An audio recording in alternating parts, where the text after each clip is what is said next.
Well, good evening, everyone.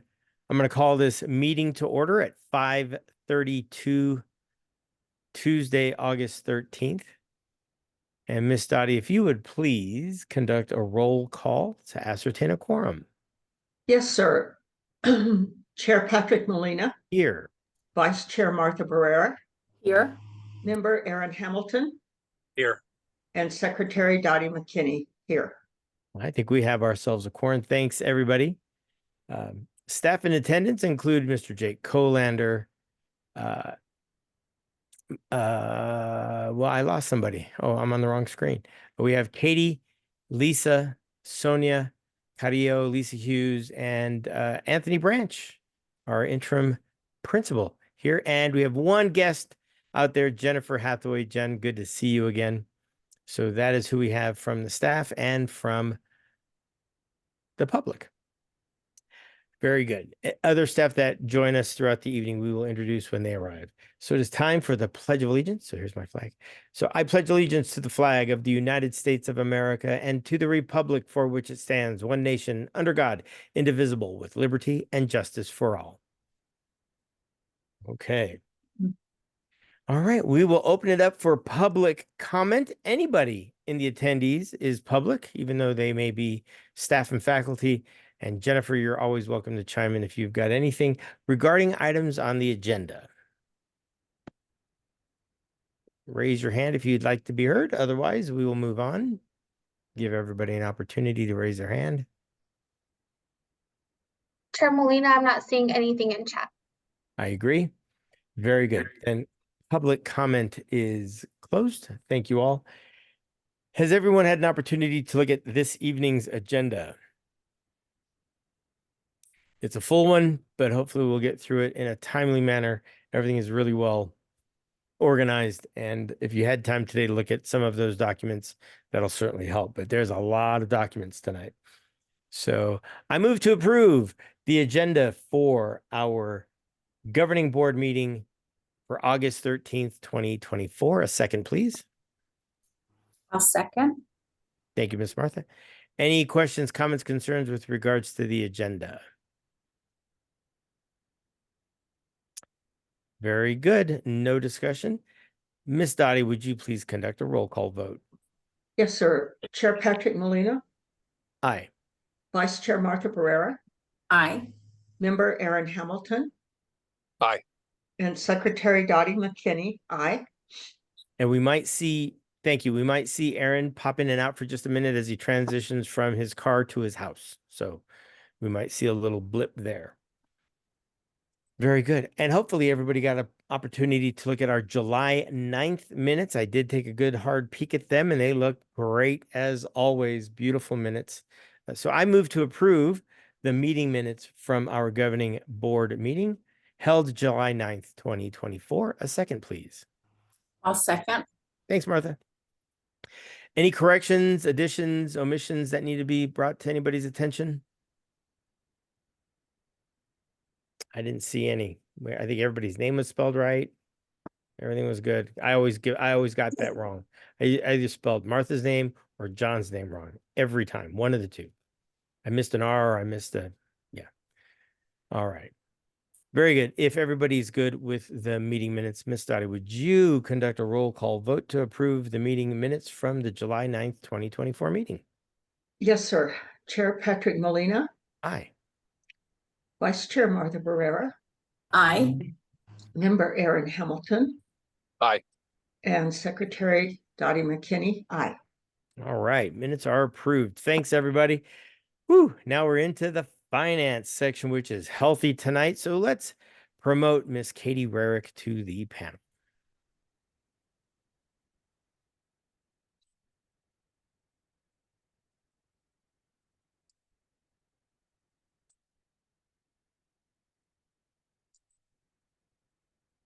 Here she comes.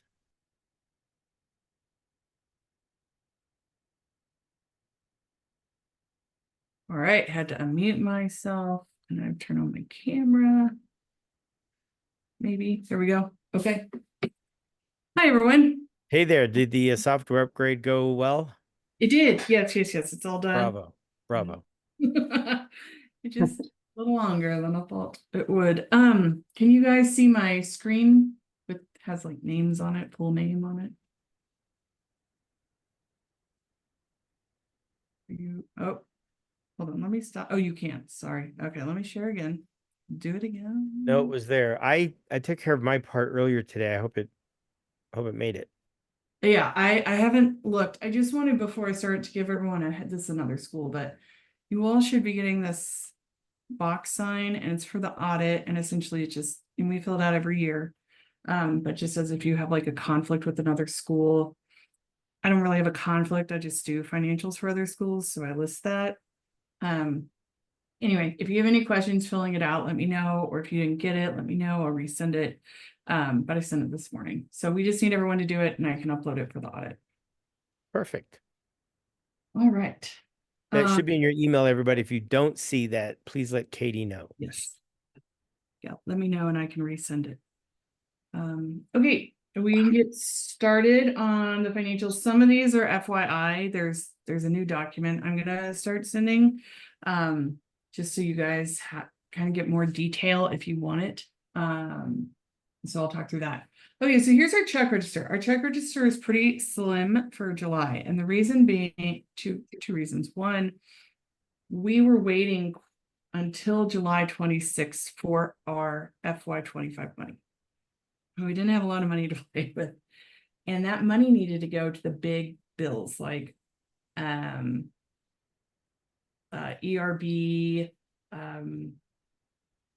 the William Trust, which is our rent, and our payroll wasn't as high because we pay those 4 payrolls in June, but because we got that money so late, we didn't process a ton of invoices until the beginning of this month.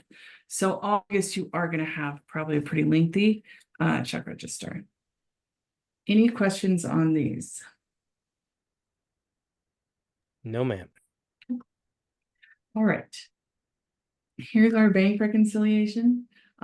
So we still have not from July, but from the prior year, we have $1,868 outstanding. But it's not that bad. And our ending bank balance for the month. Oh, sorry, I did not put the new one up. It's supposed to say 7. It's not 4. Anyway, pretend this is 731. They didn't update the template for the new year. Anyway, but it is July. So at the end of July, we had $1,382,000 in the bank. And so we did get a little bump because of some of the revenue that did come in from last fiscal year. And our SEG did go up from last year.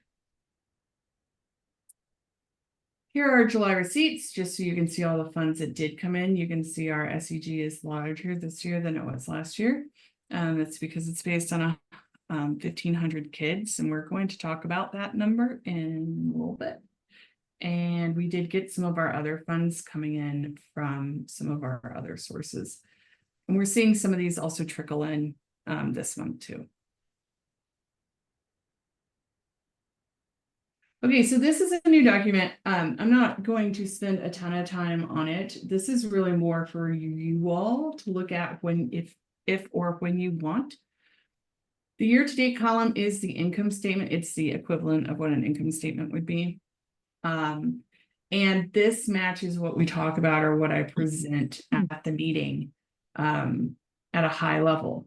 But if you ever wanted to go in and look at the detail or see what changed, you can come here and it shows you either the budget or the forecast, and it compares them, and then it tells you the difference.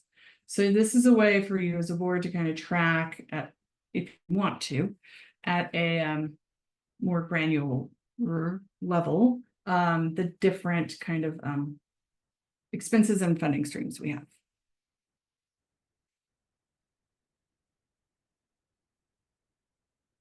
And so now we can talk about the forecast. So here's our forecast. So we have had a few changes. In July, the forecast essentially our budget. And so our first forecast there aren't that many changes usually. There were a few changes to this one. The biggest being one of the bars we're going to do tonight, which was for the state USDA funding. That wasn't in our budget because we didn't know how much we would receive. So that's where the majority of this 407 comes from. And then the other two buckets, the 58 and the 13, those are from prior year funding that has come in after the fiscal year, after June 30th. For the most part, our expenses haven't changed. I do want to say that next time the personnel numbers most likely will change because this was based on our estimate back in April. And so we are finalizing the August payrolls right now. And so once I have the August payrolls done, I will update these numbers based on that, because that actually tells us real salaries, who was actually hired and in what positions. So next month you will see a change here.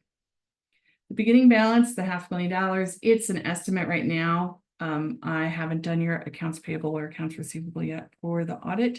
Once I do that and compare it with where we ended, I can give you a much better idea of where we're going to end. And then of course, once the audit's over, we'll have the official number. I did add these down here just for fun. What's our revenue per enrollment per student, and our expenses per student. So this is all based on 15, I'm going to tell you, it's right here, 1580. So if we hit 1580 and we kept to this budget forecast, we will be fine. If we don't hit 1580, then we are going to have to maybe course correct, depending on how far off we are that number. We talked about this last year, but I really want to get our stake in the sand after Labor Day. I know that the kids can still come and leave, and the things can still change between right after Labor Day and the 40th day, which is the first week of October. But traditionally, they don't change that much. And last year for Explorer Albuquerque, they didn't change that much. So the sooner we have that enrollment number about a week or two after Labor Day, the sooner we can start making decisions if we need to make any about changes.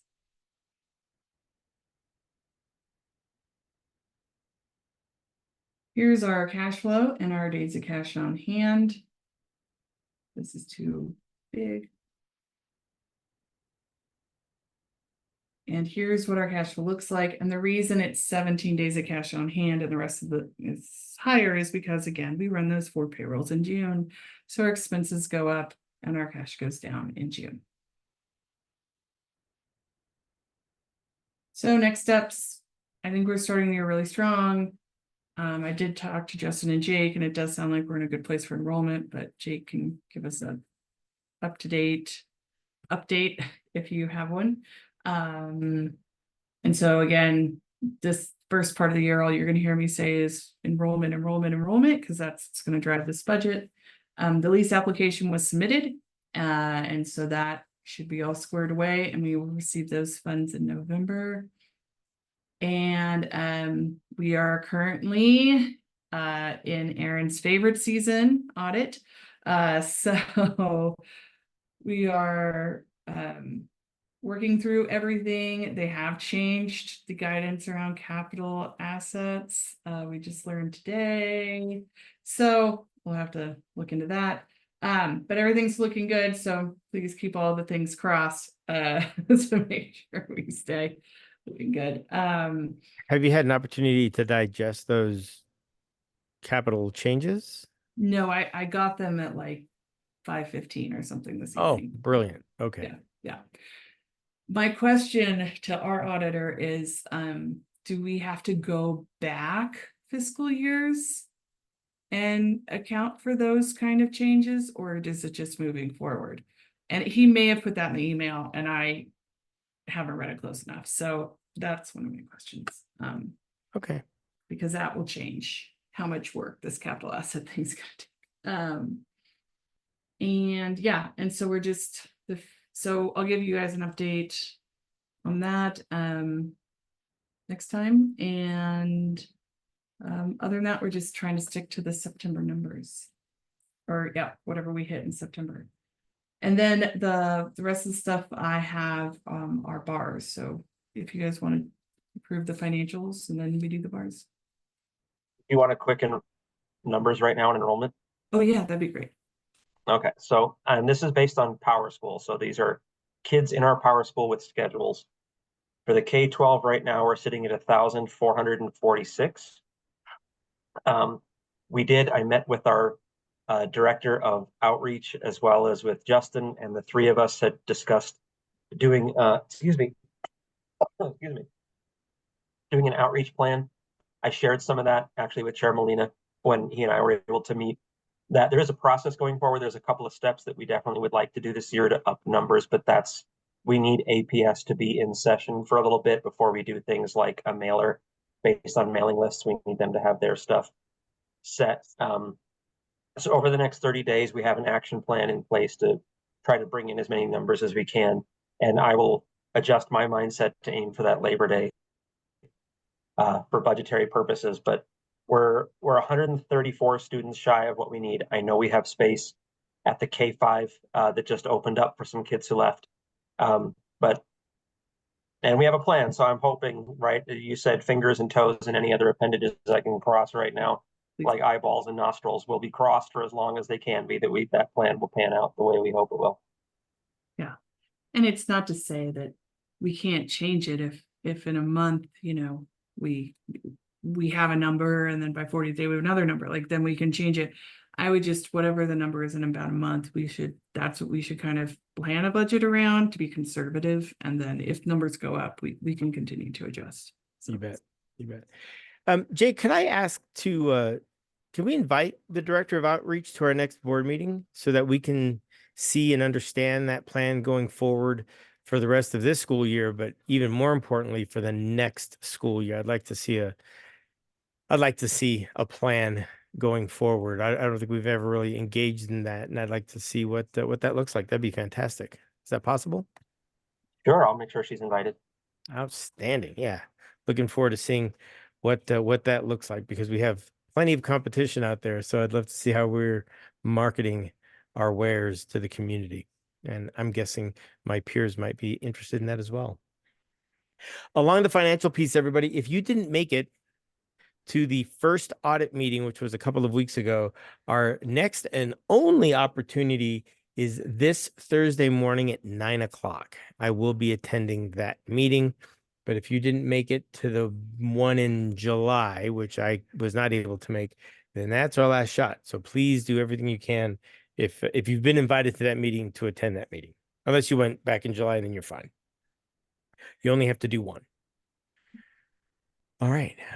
I move to approve the financial reports as presented by Katie Rarick that encompass July 1 to July 31 of our new fiscal year 2024. I'll second. Thanks, Martha. Any questions, comments, or concerns?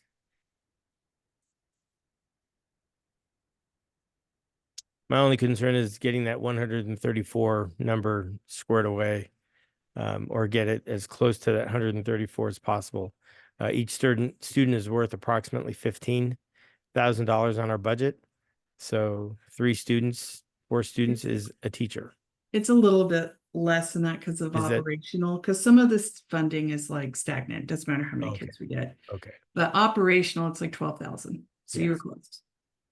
So a handful of students can really impact the budget. So, so yeah, I think it'd be great if we had the outreach director come and share us the plan. That'd be great. Any other discussion or questions, fellow board members? Well, then, Miss Dottie, would you conduct a roll call vote to approve the financial report from July 1 to July 31, 2024? Yes, sir. Chair Patrick Molina, Aye. Vice Chair Martha Barrera, Aye. Member Aaron Hamilton, Aye. and Secretary Dottie McKinney, aye. Excellent. Thank you very much. All right, we have a handful of bars today. Yeah. To start off the year, which is not uncustomary. That's pretty normal. I think we should handle these one at a time. So I will make a motion for each bar. We'll discuss the bar and then we'll vote on the bar so that it's very clean. I don't want it to look muddy. I move to approve bar ending in 0001D for the GOB library. Yep. Do you want me to explain the bars? After we second that, yes, ma'am. I'll second. Thanks, Martha. All right, we now go into discussion. Okay. So what this is this wasn't money we were counting on. This money rolls over year, but we spent it last year. So we budgeted for the most we could roll over, and we got all of our reimbursements in at the end of June. So this was just in case. But we did spend the money last year. Excellent. Very good. And this was for library. Yep, correct. Okay, very good. Mhm. Very good. Do we have any idea what funding looks like this year for library services and AV? It would be very similar. I have to go look. I don't Okay. remember off the top of my head, but every year it's similar. It's Okay. all in the ballpark. Fair enough. I wasn't sure if I was more concerned that the money went down. So as long as we're about the same or better, happy camper. That sounds great. Yeah, I don't think it went down. Awesome. Further discussion, fellow board members? All right, Miss Dottie, would you please conduct a roll call vote to approve bar ending in 0001D? Yes, sir. Chair Patrick Molina, Aye. Vice Chair Martha Barrera, Aye. Member Aaron Hamilton, Aye. and Secretary Dottie McKinney, aye. All right. And I'll make the motion to approve bar ending in 0002 dash, I believe that's an IB, if I'm seeing that correct on the screen. Yep. Is that right? Increase budget. Yep. Oh, gotcha. And a second. Aye. I mean, Oh, I I thought- second, sorry. I second. I was Gotcha. voting before I second. Awesome. And this one's for the Educator Fellows. Miss Rarick, go for it. So what this is we received this last year too. This is where we have 4 EAs who want to become teachers, who want to become fully licensed teachers. And so Yay. this is a program that actually is across New Mexico, and they found that it's super popular, which is great. Yes.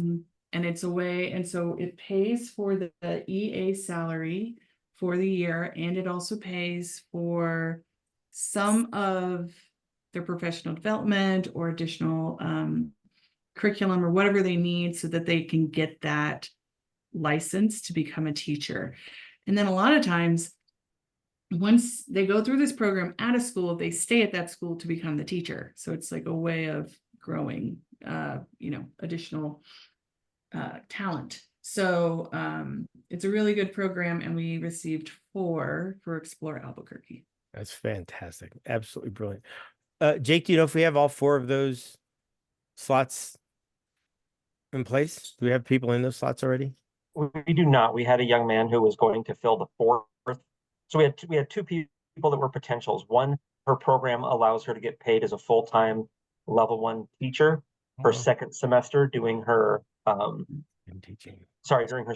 doing her student teaching, which actually would pay better than if she had joined this program. And so we told her, why don't you hang out and be an EA for a semester, and then you can join as a teacher semester 2. Absolutely. The second one was a young man who was a part of the program in the past and left to go do a study abroad. He was supposed to join back in, but did not get registered for his program. So the word is out to our EA team. We're looking for another, and if they don't have anybody within, we will post a position to get another ed fellow in. Okay. So we have Perfect. 3. We're just missing 1. Fantastic. Thanks for that update. Excellent. Excellent. That's just exciting because I know in years past we've converted EAs into teaching roles, and that's always exciting to see. So bravo. And Jake, just to make sure I have the right people tagged in the accounting system, can you send me who's supposed to be in the program? And whenever you hire the new people, can you just flag them for me so I can just code them correctly? Sure, absolutely. And in return, I will also ask, I think what I was told, I remember reading in a chat at some point that Karen Werner had posted. So I'm a little embarrassed to not remember right now, but I think they actually upped the amount for what they were awarding for the Ed Fellows from last year, which we wanted to translate into an increase to what we pay the Ed Fellows because they were on an EA salary scale, but it sounded like they were going to kick a little bit. They were going to refund more back to the school such that we could raise their salary a bit. So if we can have this is how much per person we could Yeah. pay, like it, because I want to make sure that we get them, that we pay them fairly and well. Yes. Yeah. Let me Absolutely. look at the MOU and I can let you know what that is. Perfect. And I'll send you the names. Perfect. Thank you. Excellent. Outstanding. Fellow board members, any further discussion on our educator fellows bar? Very good. Well then, Miss Dottie, would you please conduct a roll call vote to approve bar ending in 0002 IB for educator fellows? Yes, sir. Chair Patrick Molina, Aye, absolutely. Vice Chair Martha Barrera, Aye. Member Aaron Hamilton. Aye. And Secretary Dottie McKinney. Aye. Thank you all. So, Katie, before I put this out as a motion, does 0003 cover all of those individual buses? Does that bar include all of those, or are those all individual bars? No, that includes all of them. Okay, okay. Well, then I move to approve bar ending in 0003 I for transportation, specifically to buy buses to replace aging buses. A second, please. I'll second. Thanks, Aaron. All right, Miss Katie, floor is yours. All right. And so this one is actually, you all are ratifying it because we had to get Chair Molina to approve it earlier so we could get the ball rolling on the And we talked PD. about it last month as well. We Yes. kind of prefaced this whole thing. So I did step out of character for a moment and approved it because we were up against a clock on that one. So we're just ratifying it just to keep everything above board here. So that's a very rare event. Yeah, it was weird. It's still kind of a weird thing. So we talked about it last time. We didn't have the information. Then we got the information. Then we were told we needed to do the bar immediately, knowing that your board meeting is at this time. So anyway, we did what we could so we could make sure that we started to receive the funding so that we could start paying for these buses. And so these are 4 buses, replacement of 4 buses, and the funding comes directly from PED. Excellent. So yeah, we talked about this rather in depth last month. So this is just the administratum behind what we discussed with regards to buses and Alicia's report out. So do we need to hear from Lisa with regards to this bar at all? Or I don't think so. and it looks like I've got a hand up for Sonia Carrillo. But okay. Yeah, at least if you're good, then we're gonna move on. But if you need to chime in on anything, please raise your hand and we'll bring you into the panel. All right. Well, very good. Any further discussion, fellow board members? Ooh, we're cooking along. Beautiful. Then Ms. Dottie, would you please conduct a roll call vote to approve the bar ending in 0003I with regards to transportation and bus replacements? Yes, sir. Chair Patrick Molina, Aye. Vice Chair Martha Barrera, Aye. Member Aaron Hamilton, Aye. and Secretary Dottie McKinney. Aye. Excellent. Thanks, everyone.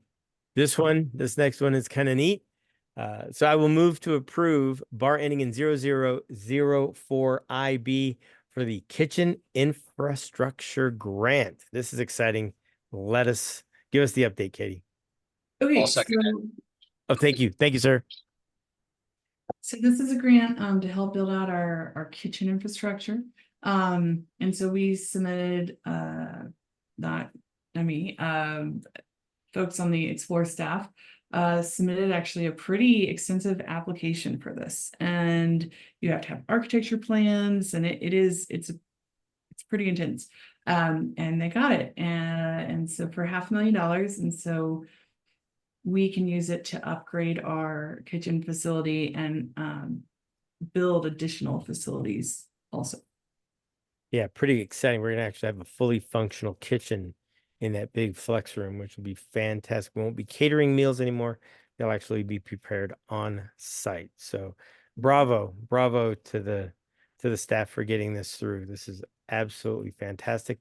Jake, do you know when construction will begin on that? My understanding is they were thinking either the end of August, early September. Okay.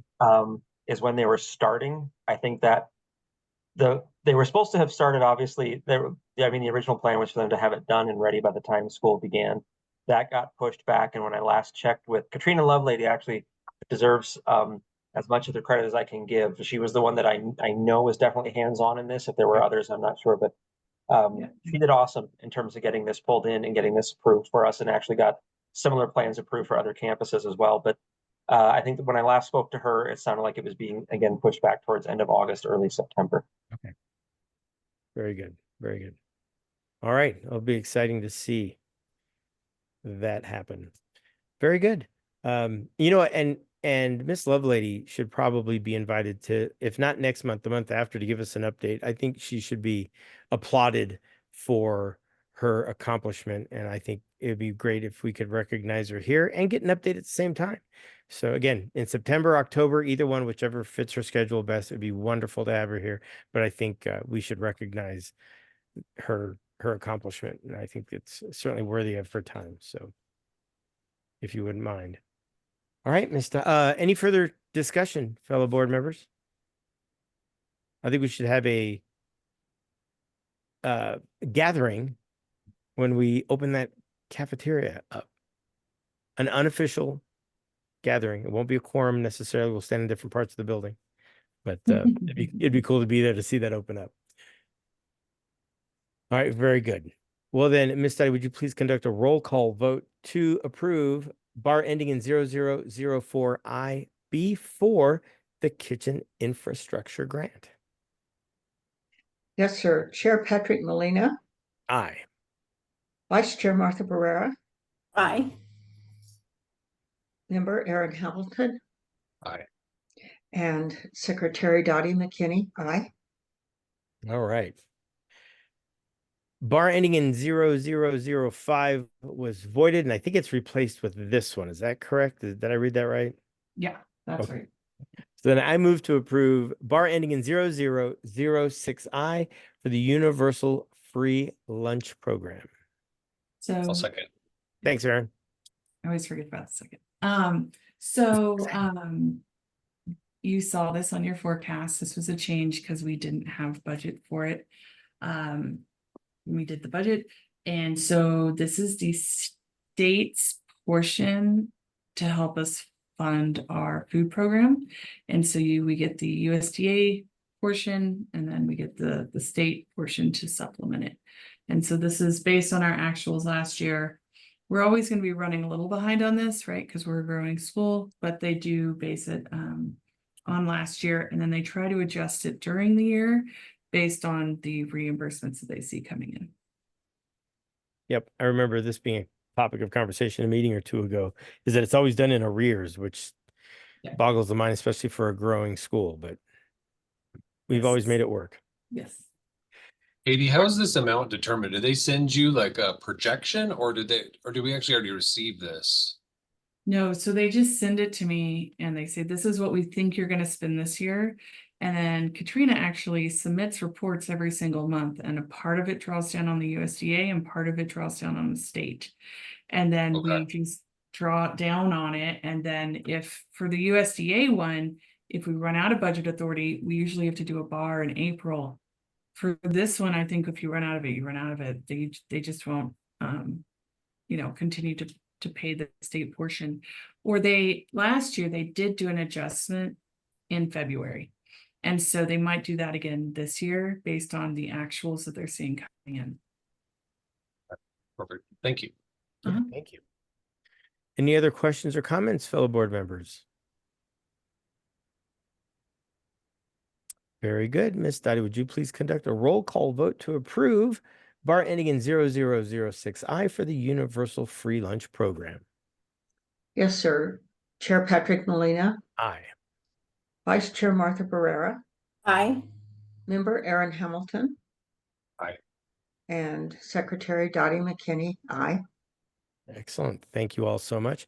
There is a line item that says others. Katie, do we have anything else, or was that just a safety net placeholder? Yeah, just a placeholder because we've been getting some random award letters lately. So, but we didn't receive any since last week. All right, very good. Thank you very much. Mhm. Yeah, we try to get those done as timely as possible. So very good. And then finally, the procurement card resolution. Yes. So do you So want let me me make a motion to approve the procurement card resolution as stated in the attachment on the agenda. I can second. Thanks, Aaron. All right, Katie. Okay, so what this is, Explorer Albuquerque, to my knowledge, has never had one of these. I do have several other schools that have them. And so it's not a credit card, it's a procurement card. And there are some small differences. One of them being is you're supposed to have a PO set up before you actually go make the purchase. In addition to that, if the total of the card is not paid off, then you can't use the card anymore. So if you have a limit of 10,000 and you spend 500 one month, until that 500 is paid off, you can't use the card anymore. And so one of the things we're going to have to do, if you all agree to open the procurement card, is we will have to set up a policy. And so I do have some example policies that some of my other schools use, depending on threshold. Most of them have a $10,000 limit. We can make this limit whatever we want. I think they suggested 30,000, but we can make it less if we want. For the most part, only one person has access to this card, and it would be the school leader, or it could be maybe two people if you have multiple admin. They are responsible for getting all the receipts and making sure that a PO is set up before they make a purchase. The nice thing about having a card like this is there are places that just don't take POs. And so having a procurement card does help schools make those purchases. The other risk we run with the procurement card, though, is that you have to make sure that tax is not included when you buy something, because schools are not supposed to be taxed on goods. And so if you go to Walmart and you buy a whole bunch of school supplies, you have to make sure that you have a tax exempt letter or some things to make sure that you're not paying tax. So there are a lot of pros and cons. Pros, it is easy to use. Cons from my side, the auditing side, it is an easy way to get an audit finding. But I have seen schools who use it correctly. It does help them. And if you use it correctly, then I don't worry about the compliance part as long as they're following their policy. And that was going to be my question. So having worked in organizations spending government money with P cards, that policy has to be extremely well written, educated, and adhered to. Otherwise, the program goes sideways very quickly, and it is not a fun process to unravel that. So, so this resolution is to authorize the process to get a P card, and then we would see the policy and approve that policy. And I think there's at least two, if not three of us on here who've dealt with P cards in our lives. I believe Aaron and I think Dottie has been involved in P cards, as have I. So I think it's a brilliant way to do business, but my only hesitation is, man, if we screw one thing up on that P card, it is a unpleasant activity. So So yeah, the policy, the signature authority, I think there should be two on there just in case one is on FMLA or wins the lottery or whatever, the business continues, right? So I'm all about business continuity. So yeah, your purchasing manager, individual, and Jake or Anthony or somebody else, but that first person would be the go-to. That second person would be they're on vacation, sick, lottery, whatever, and the business can continue. But the policies would have to be extremely well written and educated to the users. That's my biggest concern. And I have a policy, I can send you all that my other schools use. It is based on their P card that they actually get from a bank. They get from New Mexico Bank and Trust, and the bank provides the policy. I Right. did ask Brittany if they provide in a MASBO, which is what we're going through. If they provide a policy, she said they didn't. So, but we can at least start with that other policy. I think that's a great idea. Absolutely. Yeah. And as long as it passes the smell test for any audit, then I'm fine with it. And the users understand the limits of how that can be used. And we reconcile the P card every month. And so we get it, we ask for all the backup, we save the backup, we make sure it's all there for the audit. Now, if the school doesn't send us the backup, there's something we can do about that. And then we do have a problem in the audit. But for the most part, again, the schools that use it correctly, they do send us backup every month. Yeah. As a matter of fact, now not only would I like to see a policy, but actually a workflow on how the paperwork, if you will, the receipt management, all of that works so that everybody understands the chain of command and chain of custody of the documentation so that we're tight. I think it's a great program if it's done right, but it can be a messy, it can be a very sticky situation if it goes sideways. So if we do it carefully, I think it's a great idea. Fellow board members, any of your thoughts based on your past experiences with P cards?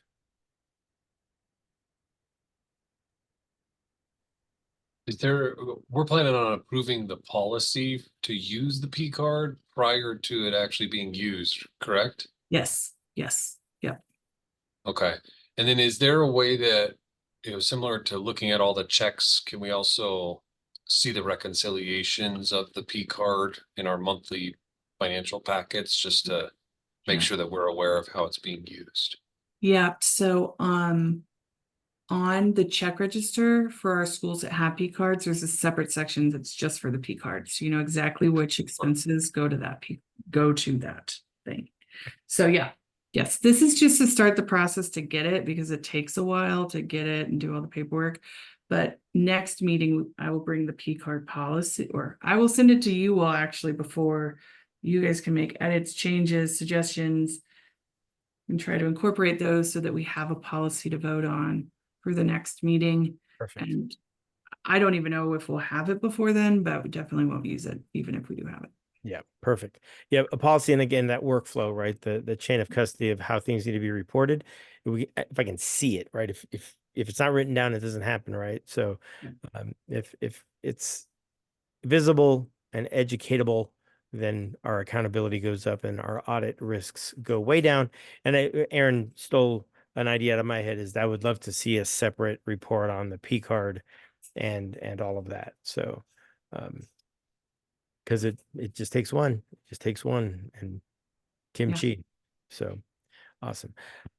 So those were my only thoughts. And I think we have our ducks in a row, I don't have any reservations about approving the resolution. The one thing I would put in the policy that I think is important is that it should only be used for times where a PO can't be. And not be used.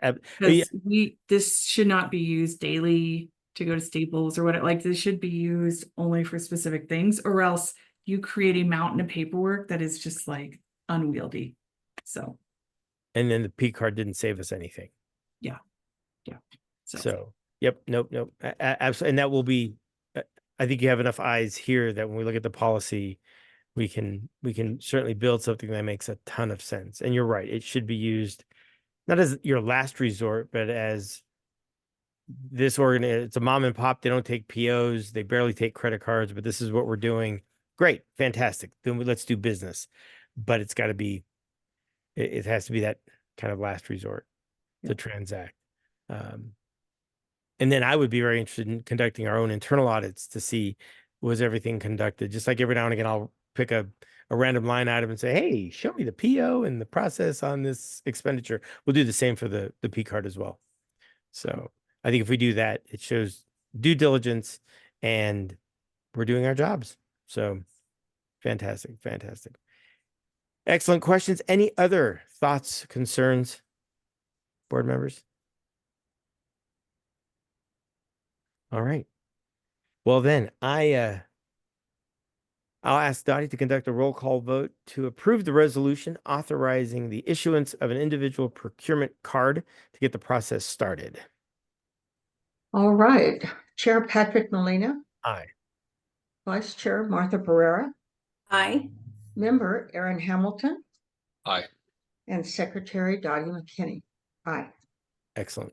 So yeah, Katie, send us what you got with regards to policies. And like I said, I think there's plenty of eyes on board that can make sure we create something that is workable, but prudent. And I think it's great. Okay, that sounds good. All right, Miss Katie, I think we can cut you loose. I don't see Okay, anything. sounds good. As always, a pleasure to see you. Thank you so much for your hard work. And we'll see you no later than a month from now. All right, sounds good. All right, bye, guys. Good night. Night. All right. Item number 6 on our agenda, ladies and gentlemen, we're just cranking along here. Governing council business. We're going to confirm the audit committee membership for our audit. And again, we had that one meeting on July 26th, and the next one is this week on the 15th, which I will be attending. And if you look at the agenda, you'll see who the members are. We do have one vacant position, and that is we would love to have a parent on board. But as it stands, our audit committee is and consists of me, Miss Dottie, Jerry Gallegos, who's a community member that Martha helped recruit, Mr. Colander, Katie Rarick, and Karen Warner. So we just need a parent. We need to recruit a parent to join our audit committee. So if any of you have some ideas. I can't be on this because I'm a governing council member, so I'm technically not a parent. Only, parent only. Yes, right. Okay. Yeah. So because you're also on the finance committee, so yeah. So yeah, if we can find a parent out there who's willing to go, and this is not a heavy lift. There's, I think, 2 or 3 meetings throughout the audit process. So if we can find a parent, that would be fantastic.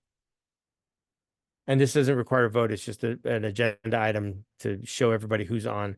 But if we could recruit a parent, I'm working right now to be off script for just a moment. I'm working on trying to recruit somebody to serve on our board to fill Dr. Griffith's spot. I have not heard from them yet. They wanted to discuss it as a family. And they do have a couple of students, or at least one student at Explore Academy, and their oldest son graduated last year from Explore Academy. So I'm waiting to hear from them. And I think Mr. Colander might have had, did you have somebody, Jake, that you were thinking about? I had forwarded you a name that Yes. was shared with me. Is that the same guy you're talking about? Yep. And I haven't heard anything back. I replied to your message saying, yep, have him share his contact info and I'll happily reach out. So Okay. there's that one in the pipeline too. Hopefully, fingers crossed, we'll have somebody to put up for election next month so that we get back into compliance with the state, because we have to have a minimum of 5 board members. So, so if you have any ideas or know of somebody who might be willing to serve on a board and bring some talent, ideally it would be somebody with a legal background. I think we would really be well rounded with somebody with it, because we've got education covered, we've got procurement, we've got a finance guru. Somebody with a legal background would be great, but not required. It is not a requirement. It's a nice to have.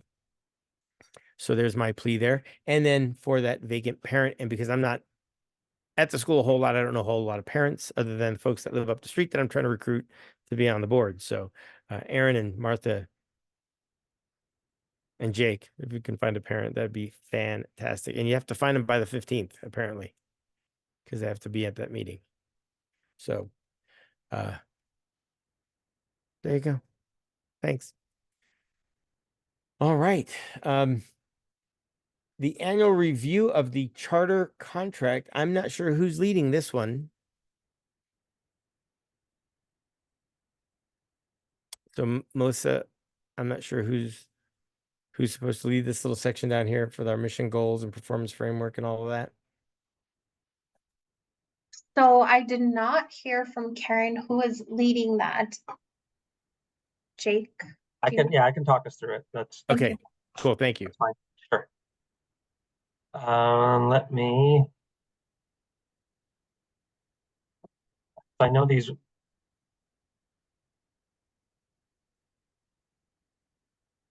Sorry, let me gather I've not presented one of these before, so That's all right. let me share screens real quick. We'll get the contract put up there. Sure. And I will tell you that I did read this and I initialed every page and signed the last page on this a while ago. So I think this is more of a heads up for us. There's nothing here to vote on. I think it's more just a Right. heads up for us here. Yeah, and and I think, I'm sorry. No, go ahead. You're good. You're good. No, I think that we, I mean, the work was really done on the back end of things in terms of getting the contract to be renewed. And so this is the the performance framework, mission goal 1, mission goal 2 were placed in here. And actually, this may not be the best form to share screen with, because this is the more complete one. It's posted in there for anyone who wants to dig through the 53 pages of that particular document, as Charmelina just mentioned. But let's instead, let me share a screen specifically with the mission goals, because I think that is more easily accessible in terms of this. So our mission specific goal talked about tracking the data for student pass rates for each of its academic terms across the scope of the school year. And this is something that we have built into the processes already in terms of being able to track just seminar pass rates. When I have some documents during the head admin update for our annual goals that will actually share out where we stand currently with that from last year's information. And it's asking for students who are enrolled in the 40th and 120th day will be at least 70% pass rate for seminar exit exams. The difference within this particular language is that it says exit exam, and as for those of you who've got kids in the school know, those are two pieces, right? We have the flavor assessment and the core assessment. And what we don't have right now is the tool to gather specifically to the core assessment versus flavor assessment pass rate. The seminar pass rate, easily exportable through PowerSchool. What is more of a challenge, I know Justin and his team are working on creating the data set for it, is to be able to separate out the core from the flavor assessment on there. And so this is grades 6 and 7, grades 8 through 12. So it talks about the different subjects in there for the goals. Our target for exceeds the average pass rate for all students. Student-based exit exam will be 81%. That's the pass rate we're looking for. That is the same thing that we set for students in terms of their pass rate. That will be our exceeds standard, and our meets is anywhere between 70 and 81%. So that, of course, working to meet and does not meet is, and even meets is not in the interest of this particular head administrator. We're aiming for the exceeds. That's the goal that we have there. And so that was our mission goal 1. Part of it is because we felt that the mission goal itself, specific to college preparation, that this pass rate of a seminar that requires an 80% or a 70% in 6th and 7th grade, in and of itself is a higher standard in terms of what kids are expected to do, and so helps to meet some of the details within our school mission of the college preparation and creating those circumstances for kids, or those goals for kids that are a little bit more aggressive, I guess you could say. I'm sorry, if you don't know, I have COVID right now, so the COVID brain thing's getting real. If I stumble across my words, I promise you, I know what I'm talking about. I just can't articulate it well in the moment. I apologize for that. Welcome to my world all the time. And then the mission specific goal, also students and families will be satisfied with the class option experience and instruction in grades K through 5. This is typically gathered through survey responses, and they're asking that survey responses across all domains be a 4 or higher, using a Likert scale of a 1 to 5. The intent here is that at the K5 level, we're not necessarily looking at pass rates per se, because those numbers aren't tracked as in the same way. And because the K5, this is the 4th year of the K5 being open, we're still looking to ensure that the overall experience with the school is what kids are in it for. And so this particular goal is really just around the satisfaction that parents have with options.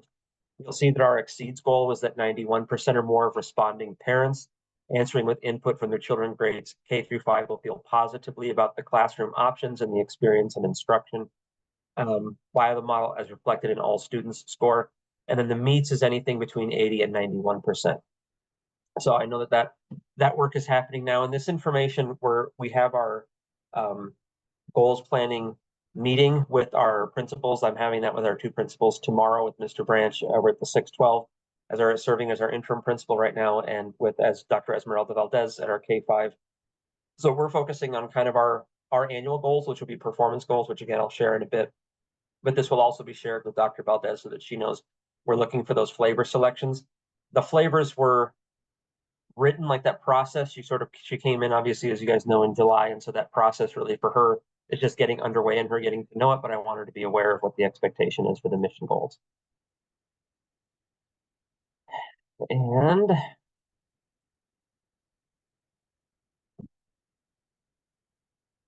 the performance framework document.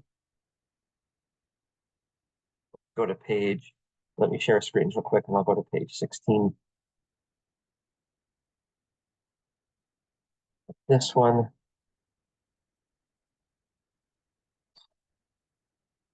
So the question it's asking in general, listed at the top, is the academic program a success? And the framework includes indicators and measures for the PEC to evaluate the academic performance. You'll see that we have proficiency ratings that we're looking for across. It engages math and reading for the most part, science proficiency, as well as growth scales that happen over the course of the year, and then of course our graduation rate. You will see this when I share the annual goals. You will see this built in to what we're trying to measure on what we're aiming for in terms of end of this school year, as well as a 5-year plan of where we'd like to get based on where we ended at the end of school year 2023, 2024. So I'll share with you what that data looks like of where we were, and then what we're planning to do for this school year, and then of course for the next 5 years, which is when in designing those, my intent was to say that when we're sitting in front of the PUC again in 5 years, that we can, of course, adequately address these different performance frameworks. Some of the challenges that were presented that actually Melissa Hernandez, who's here with us, did a very good job articulating to the PEC where the challenges based on the data gathering tools that were being presented, such as iStation data, and what kinds of things those can and cannot tell or do and do not tell the school. And so we really worked that into the overall conversation with them about how we're going to be measuring the performance of the school. And then you'll see subgroup performance. So we actually broke this down to a sub of subgroups. We have our performance data broken down by subgroup. We are looking specifically for our ELL students, our students who are on 504 plans, and those who are identified as being at risk.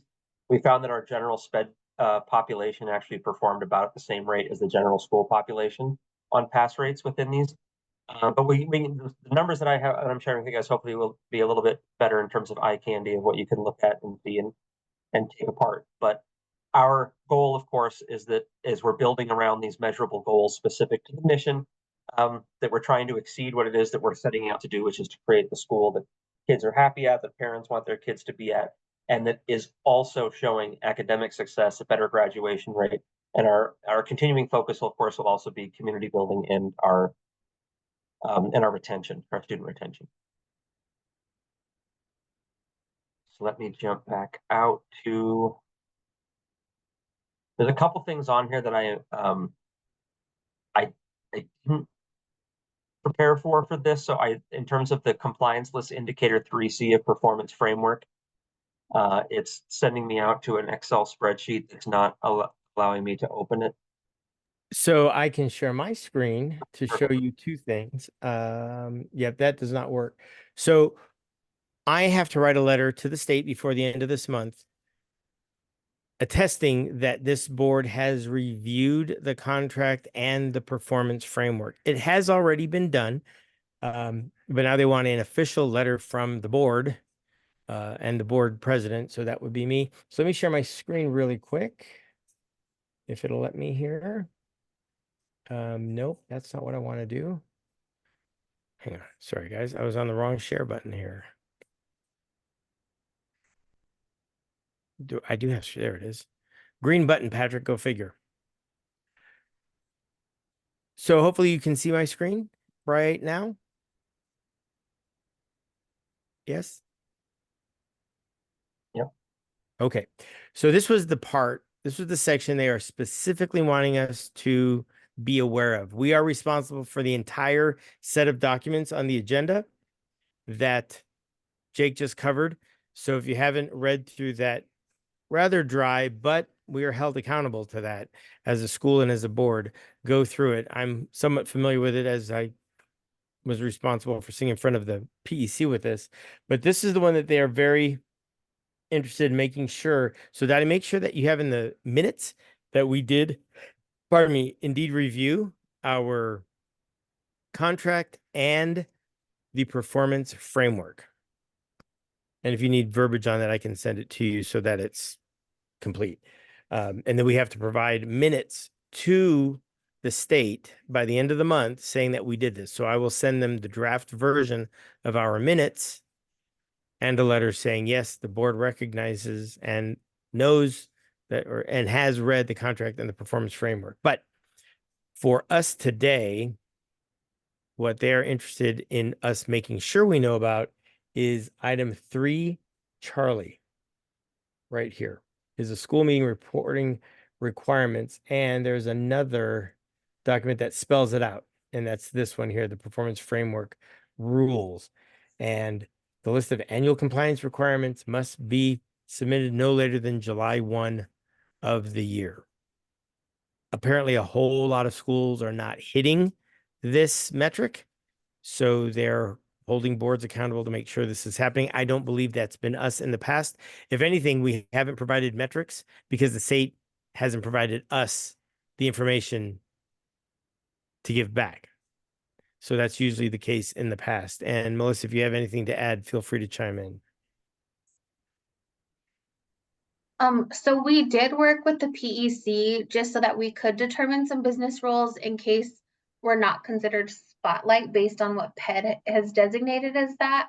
I'm not worried about any, I'm not worried about the campuses just because in looking at the most recent data, our students actually outperformed state averages in each category. And we even had the high school, I believe, exceeds in 3 out of the 4 science targets for grades 5, 8, and 11.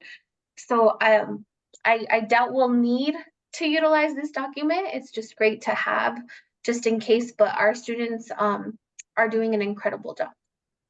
Excellent. So we will note in the minutes that the board has reviewed the contract and the performance framework. And his performance framework is in place for the next 5 years, 5 school years. And then when we come up for contract renewal in 5 years, it may have been changed by then, and we will work with that. So there you go, folks. We don't need to vote on anything. It was just bringing it to the board's attention and noting it in the minutes so that I can send off my letter. So, and for some reason, there we go. Very good. So we're good. We're set. And then the strategic plan, which really flows right into the administration staff report. And hopefully we can be done here shortly so that Jake can convalesce because he's a hurting unit. Right. So let me go ahead and share screens on the 3-year strategic plan. The weird thing is this is like, right, this is our Shrek moment. All this stuff is going to layer like onions for us because you'll see that the annual goal, the 3-year strategic plan, and the 5-year goal actually all align in addition to what we had set out as the mission goals. So the intent, part of the reason I'm meeting with the principals tomorrow to specifically go over some of this information with them is because as they will build out their quarterly goals that they establish and it's actually part of their evaluation cycle as we sort of talk about what were your goals for Q1 and how far did you get on those. Part of that work is essentially you've got a 1-year, a 3-year, and a 5-year plan laid out in front of you. So for the next 2 months, what is the step you're going to take to help work on that annual plan? And it lays it out in a bit of detail, which I'll get to. But our 3-year strategic plan, of course, objective 1 is the continued development of the model and to more effectively and efficiently serve families. And so we talk about analysis and instructional adjustment based on academic performance, looking at the expansion of offerings to students, including improved systems for data and support systems to create increased operational and academic efficiency. And we have and data-informed academic and operational adjustments to address areas of concern. So our key performance indicators, of course, includes that establishment of core assessment for 3 tiers of student assessment levels. Those have been, I don't know if it's 100%, but I would say 95% completed for the courses that we have core assessments for already set out. More rigorous flavor assessments, that's part of the work of the director of curriculum coming up this year. Establishment of pre-planned flavors that has already taken place, and maintaining or increasing current teacher retention rates, which I will talk about in our 5-year and annual plan. And then our objective 2, the goal is the expansion of the school's population to reach the enrollment cap with a proportionate scaling of programs to support a larger student body. Part of this work is, like, if we hit that 1580 number that Katie Rarick laid out, we are pretty much at capacity. We right now have filled every classroom space, including doubling up teachers in classrooms that will eventually be utilizing the gym, as well as the black box theater as their classroom spaces. So classrooms at the K5 campus are maxed. We have room for maybe 15 students, 20 students to add to replace students that are gone, but 410 is about where we've kept the enrollment there, and that's about as big as it can get. And at the high school, similarly, we're at the mid-high, we're about as big as we can get, and we have no more classrooms to put teachers in. So really, this is making sure that our enrollment numbers are able to keep those classes full, and then we're not dipping below that projected number, and we have a safety net so that as kids might transfer out, we have a waiting list of kids coming in. So it says completion of facility to support the enrollment occupancy of 1,200 plus students. That, as you guys know, is still pending. The development of the gym, which is listed as the next point. Scalings of course offerings and flavor diversity in accordance with increasing grade levels, and adjusting to meet the growing needs of the school with the reduction of annual student attrition rates as part of the retention component. So our performance indicators, of course, always that maintenance of small class sizes. This is one of the biggest selling points of our school, as you guys know, as a board, is that it's easy for a school to get its numbers up by increasing class sizes and creating less efficiency in the classroom. And we are opposed to that as much as we can hold out against it. So that maintenance of small class sizes is essential to what we do. But in addition, the alignment of the annual budget with an operating net operating income at the end of each year, annual academic performance increases on exit exams and standardized tests, maintenance of annual performance or higher risk subgroups, and increasing student retention rates, which was mentioned above. These are the two. This is like the 3-year strategic goal, kind of put some language to it. When we get to my component in the next section, I'll put some numbers to it for you. Excellent. Thank you very much. Not requiring a vote, gang, but thought it would be great if everybody saw what is beyond the horizon from what we see on a month-to-month basis. I think those are fantastic goals, and they certainly align with everything that we've been doing for the last 3 years that I've been on the board. So marching right along. And I think the black box and the gym are going to be pivotal pieces in attraction and retention of families and their students. I'm absolutely sold on that. So thank you, Jake. Thanks for that update. And we will transition right into item number 7, which is your school leader report, sir. Wonderful. I would love to jump in there, but I also know what it's like to be sitting in that audience, knowing that I have something coming up and the nerves of being there. So with your permission, Chair Molina, I would love to jump Sonia Carrillo up so she can present her piece. And that way, if she also needs to step out for the evening, she can, and then we'll jump into mine. Sure. And you can elevate Anthony as well. You can bring Mr. Branch in as well. Why not?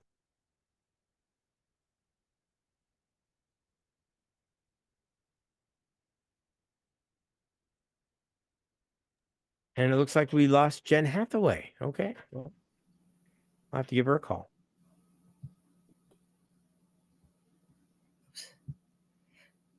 Well, welcome Sonia and Anthony, and congratulations, Anthony. Hello. Thank you. Are you sure, Jake, it wasn't just because you wanted to talk about me after, just like get me out of there? In fact, you are welcome to hang out, because what we talk about will become immediately important for you to know following tomorrow's meeting with Anthony anyway. So of course you're welcome to hang out. Would you like me to share screen? I can share the document we have attached. Okay. So I know I'll be quick because you maybe had a chance to look at the document. This is part of the requirements for the Equity Council that we upload this advisement document. And I made this with Sabrina Garcia, who's not here, and we worked on it together. So I just want to say that. And also what we based it on was test score data that indicated there were some gaps in performance of students in certain subgroups, such as ELL students, Native American students, Black students, at-risk students. So one of the things that we came to is this idea that that curriculum can be, well, this was also came out of the Equity Council meetings that we had over the course of the year, and the trainings that I went to, which were wonderful. The training with Dr. Shiroki Hawley that the Equity Council paid for, which was amazing. This idea that we can bridge these gaps, which are included in the goals that Jake just outlined. And also, I think it would go towards helping retention if we can encourage the staff to review their curriculum with the lens of inclusion and equity. I did a lot of observations last year in the classroom where I saw teachers doing a great job of making sure that their curriculum reflected the students that were sitting in front of them. And then I had some classes observed that where that was not the case. So this document, the purpose of this document is to make a suggestion to the schools of what could be done. It doesn't mean it has to be done. It's just, that's why it's called an advisement, which apparently is not an actual word, but the PED uses it. And so, so we present the document and with your approval, and then we move forward with rolling it out to the PLCs, and then seeing if they would like to adopt this idea. And then afterwards, we come up with a plan for some training. I had talked to Melissa Hernandez about a little bit about that. And then, of course, after that, you evaluate the data and see if the advisement has proven to be a good thing or not a good thing, and do you need to revise it? That's what this template that the PED provided is all about. And also the other thing that I think I've mentioned before that people in Equity Council feel is very important is that there should be equity in access to supplies and things for students when they do their flavor projects, because it was brought up that they shouldn't be judged on how much the parents spend at Michael's or Hobby Lobby. That teachers have been really good, I should say, lately about getting supplies that students might want to use for their flavor projects. So, so I think we're already on the path towards that now. So that's pretty much the gist of it. It doesn't need an approval, right, Jake? It's just something that I wanted to share with you so that you could see that my participation in Equity Council, I'm really trying to make it fruitful for the schools, not just I'm filling in these, there's so many things you have to fill out to be in compliance with the requirements of Equity Council. So I don't want to just be filling things in. I want to be sharing them with you and keeping you up to date and having them actually have an impact on our schools towards meeting the needs of the Martinez-Giazzi lawsuit, which they're saying, and I don't think it relates to our school, but in the state, they're saying that they're not meeting what's been expected from the lawsuit. So there might be another lawsuit. I don't know. So that's what I wanted to share.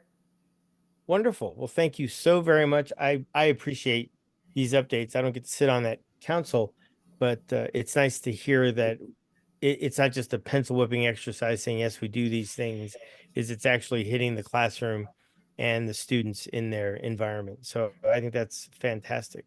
Fellow board members, any thoughts or comments? I just wanted to jump in right quick and say thank you for the acknowledgement of the interim principal position that I'm currently holding.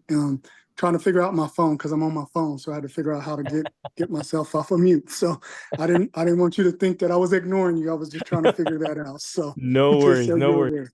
Okay. No. Again, congratulations for stepping into some very large and frightening to me shoes, but I bet you're going to make it look easy. And I'd like to swing by the school here in the next week or so and just shake your hand. So I'll try to give you a heads up before I do that because I don't want you to be totally off guard when I get there. I'll do that to Jake all the time, but I won't do that to you. So No, you're welcome. You're welcome anytime you want to come to the school. So I just appreciate you. no, very, very good. Very good. Well, Sonia, thank you so very much. When can we expect the next update? Well, I guess later in the spring, I also have, of course, the Shack Committee hat. I'll be coming back with that hat on Okay. a little bit later. Okay. All right. I Very did give the remember when I presented the wellness plan and I revised it, I cleaned it up and I sent it to Karen. So not Karen, yeah, Miss Warner. So she can upload it to, I think to the website with everything correct and up to date. So that's another big win for us, I think. Awesome. Very good. Very good. Thank you so very much. Fellow board members, any other questions or comments for Sonia? All right. Thank you very much. Thank you so much. Excellent. Thank you both. And so we're gonna jump right into those school-wide goals. I just dropped into the chat because neither Mr. Hernandez nor myself have editing rights to our agenda document. And so I sent her, I couldn't edit it and I sent it to her and said, can you get these in there? She said, I can't edit it either. So I will drop the links into the chat right now and one by one. And then we'll get them added afterwards. I'll have Karen add them.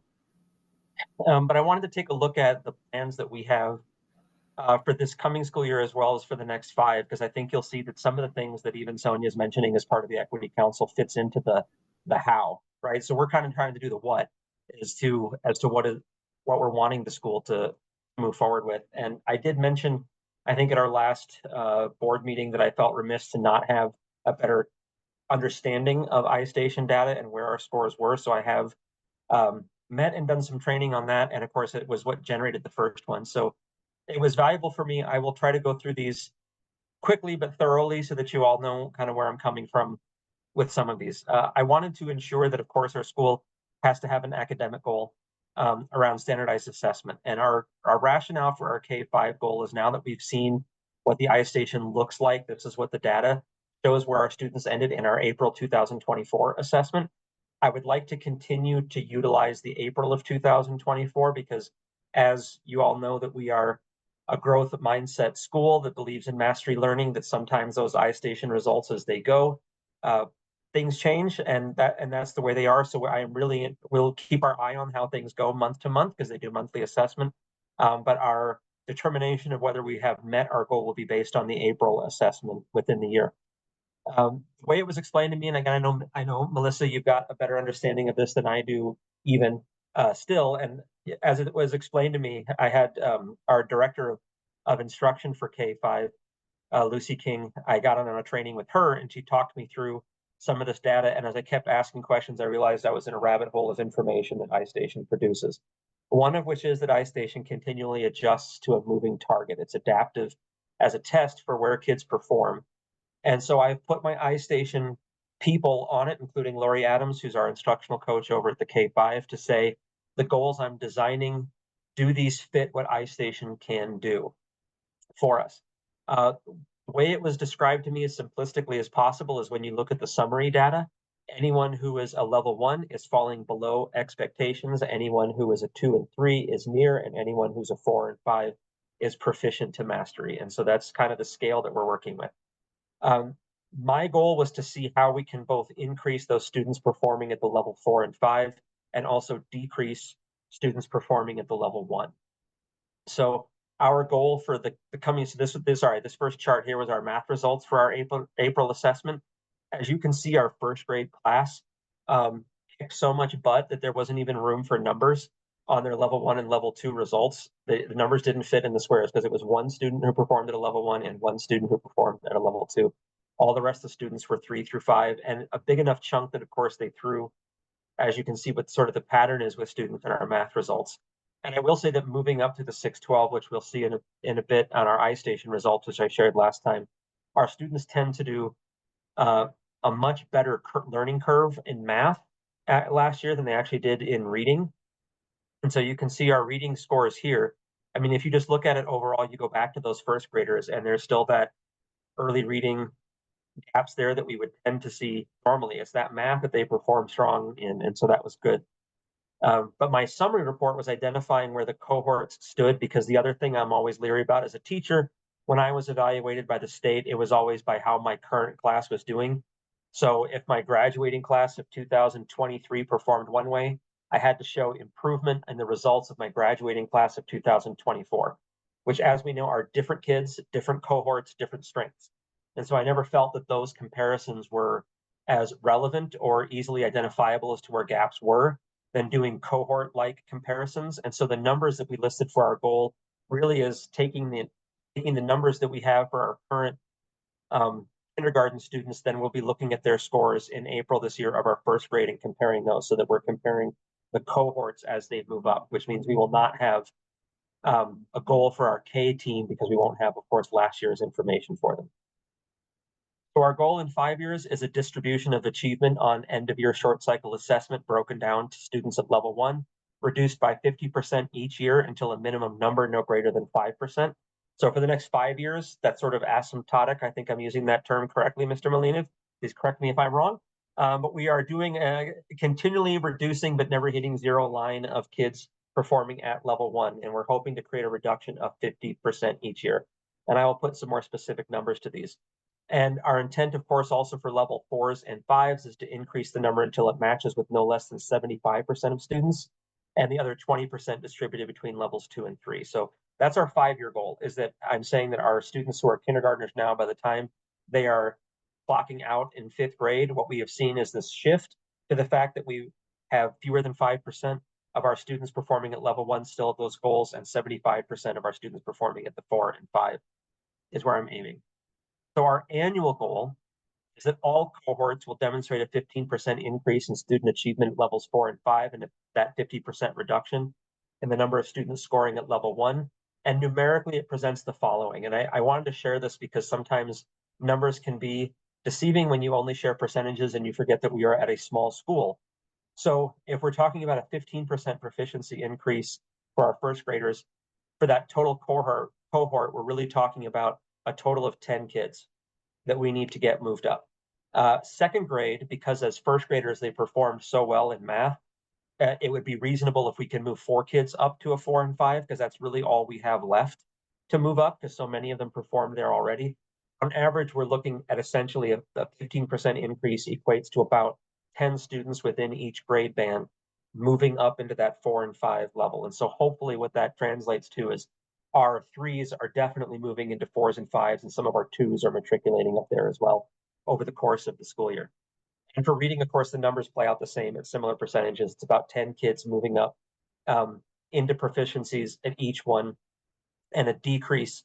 And then it also includes the decrease. So we're talking about a decrease from 21 kids to 10 kids, or no more than 15% at level 1. And similarly, you can see the numbers broken down. Sorry, let me look at math again.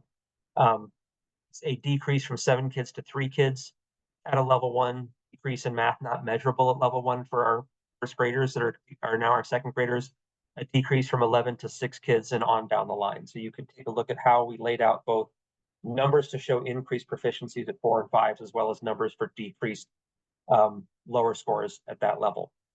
For our 6 and 12s, however, we have too many moving parts to create a 6 through 12 goal. As you guys know, especially who have parents in the school, the iStation's consistent. They take that K through 5 with us. But iMesa is only for a select group of kids. PSAT is only for a select group of kids. SAT is only for a select group of kids. And they're different tests. And so it's very hard to look at a 6 through 12 goal that is, consistent based on short cycle assessment data. So instead, it's going back to the thing that we identified both in our mission goal as well as in that 3-year plan, is that we're looking to increase core and flavor assessments as a function of our interim assessment. That's what we're going to be utilizing. And what we're looking for our subgroups for our focus in this is specifically on ELL students, students with a 504 plan, and at-risk students. Those are the subgroups. Our performance data last year, which is the table you see in front of you, was based on seminar pass rate. So this is kids who passed their class, which was a combination 50% core assessment, 50% flavor assessment.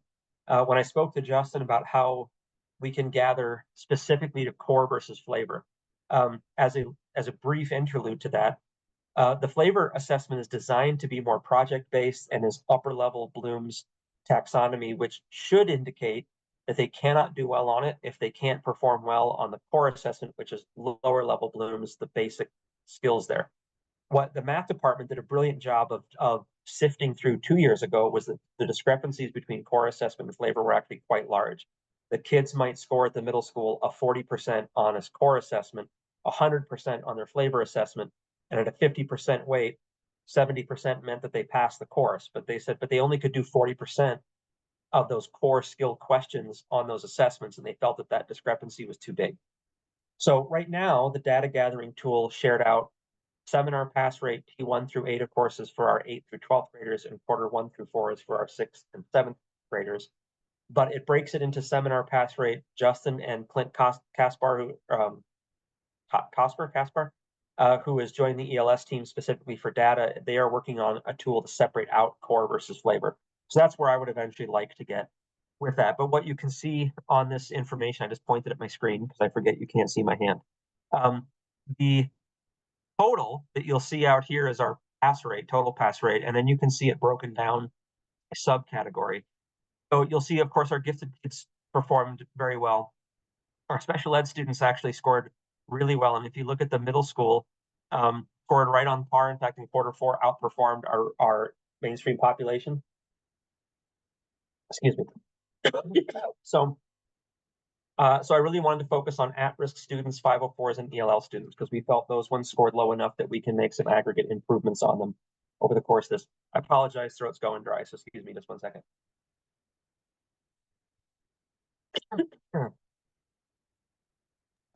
So our 5-year goal is to have all subgroups achieving with a pass rate of no lower than 2% difference from the campus average on both core and flavor. I would like to disaggregate that.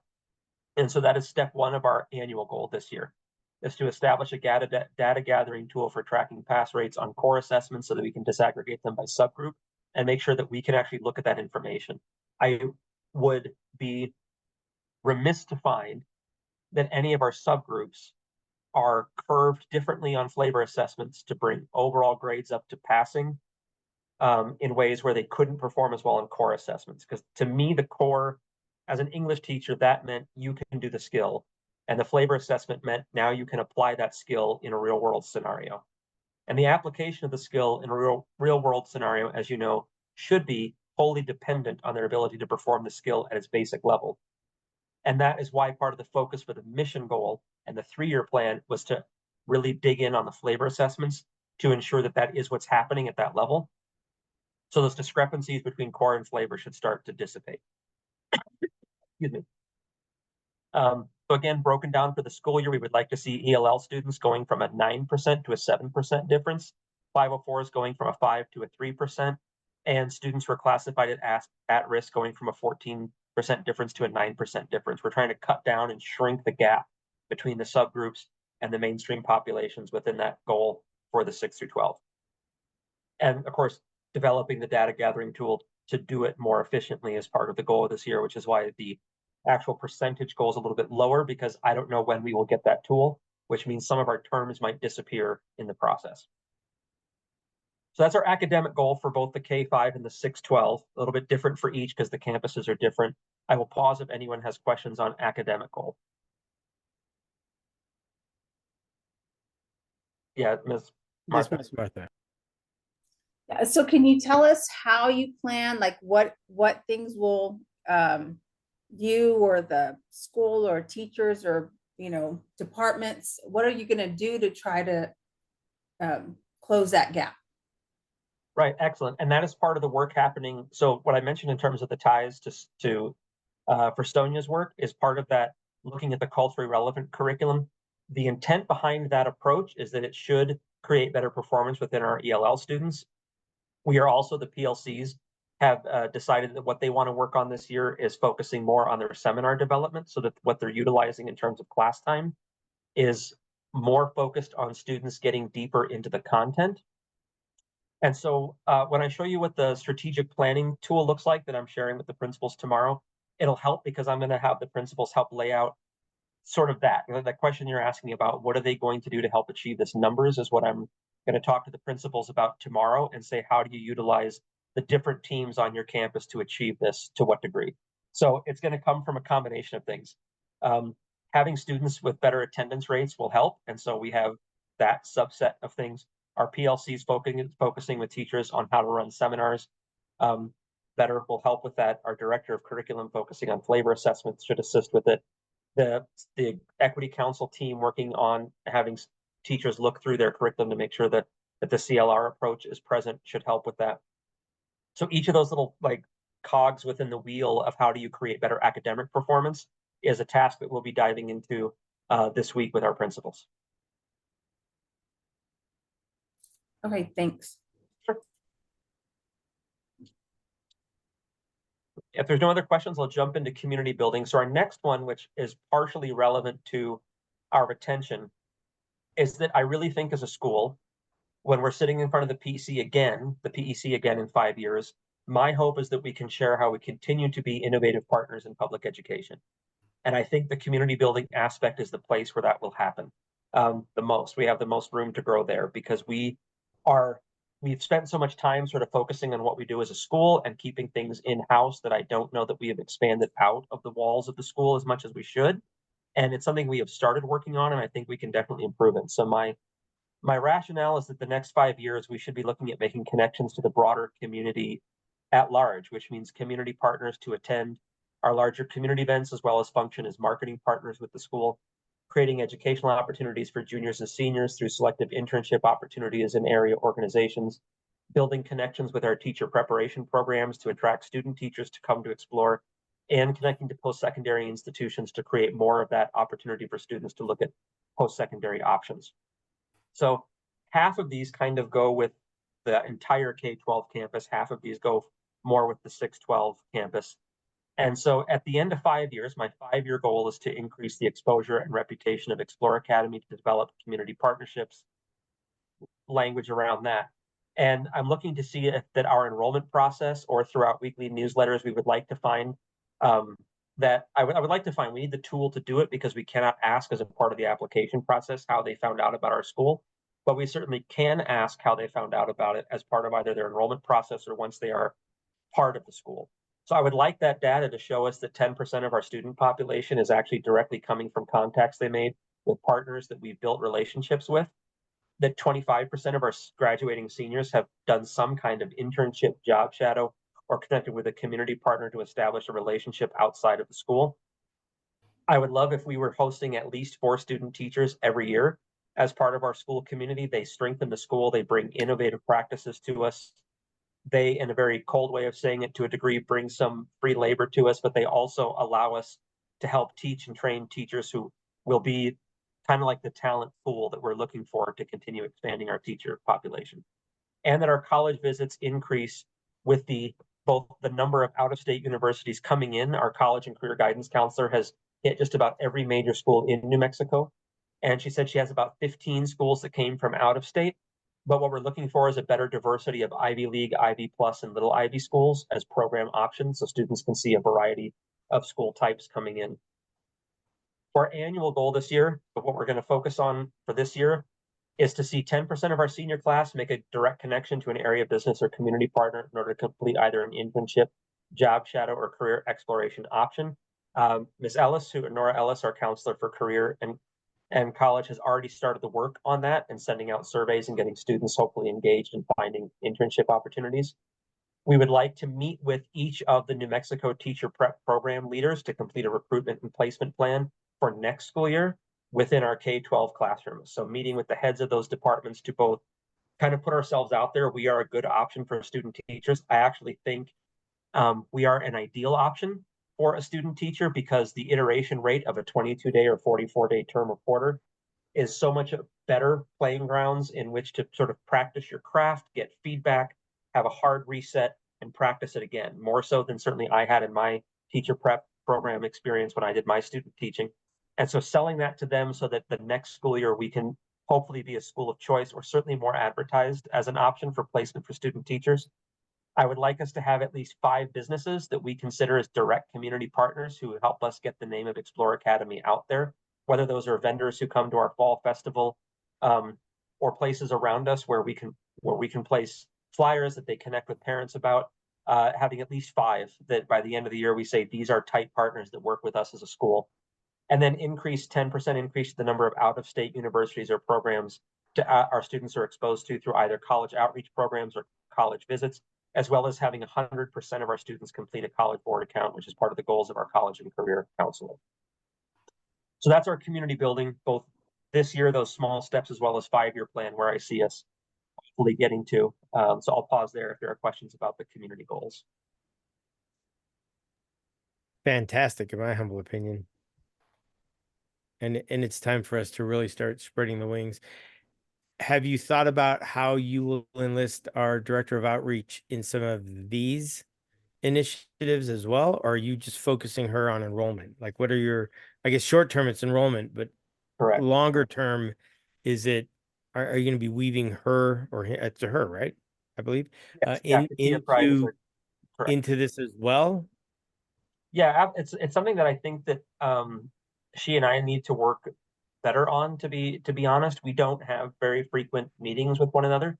And the ones we do, I know there's work that she's doing behind the scenes. I just don't know what it always is. And so I don't know how to avoid redoubling our efforts or what directions she can take. She actually, when that request was made earlier, Chair Molina, about her attending, I reached out to her right away through the chat and she said yes. And she actually said there's something she'd like to share with me tomorrow. She went to some trainings and would like to discuss that vision as well. So this will be shared with her. I just wanted to make sure our principals were on board with it, or our board was on board with this before I have her putting boots to the ground to make it happen. To help make it happen. It's really on me. It's on me to make it happen, right? So it's just how do I leverage her expertise to help Correct. That is absolutely correct. Yes, sir. And then, I'm sorry. No, excellent, excellent. Okay, perfect. And then finally, student retention. Obviously, this is our funding. This is the big thing, is we're doing all this great stuff. I would love to think that better academic achievement and performance, which is more demonstrable through how students are testing, as well as having better opportunities for our seniors and better outreach, will lead to better retention.